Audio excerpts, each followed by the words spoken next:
ఎదుర్కోలేక చంద్రబాబు నాయుడు గారు ఒక కూటమి కట్టాడు, మాయ కూటమి.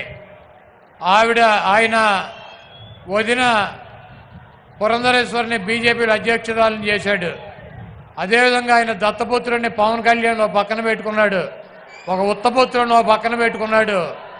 వీళ్ళందరినీ పెట్టుకుని కూడా సిద్ధం సభల ద్వారా జగన్మోహన్ రెడ్డి గారికి వస్తున్నటువంటి ప్రజాదరణని తట్టుకోలేక, జగన్మోహన్ రెడ్డి గారిని రాజకీయంగా ఎదుర్కొనలేక చవటలాగా దద్దమ్మలాగా వెనక నుంచి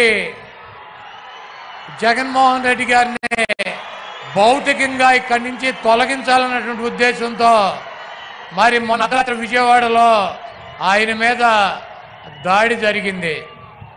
ఆయన ఎప్పుడూ ఒకటి చెప్తూ ఉంటాడు, పైన ఉన్నటువంటి దేవుడు ఆశీస్సులు ఉన్నాయి, ఇక్కడ ఉన్నటువంటి ప్రజల ఆశీస్సులు ఉన్నాయని చెప్పి.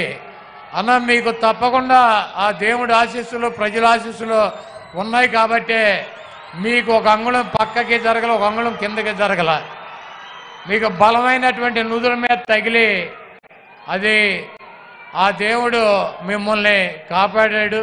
ఆ ప్రజల ఆశీస్సులతో మీరు రాబోయే రోజుల్లో తప్పకుండా ఇంకొక 50 రోజుల్లో ఈ రాష్ట్రానికి ముఖ్యమంత్రి అవుతారు. చంద్రబాబు కాదు కదా, వాడి బాబు ఖర్జూర నాయుడు వచ్చినా కూడా మీ ఎంట్రిక ముక్క కూడా పీకలేడు.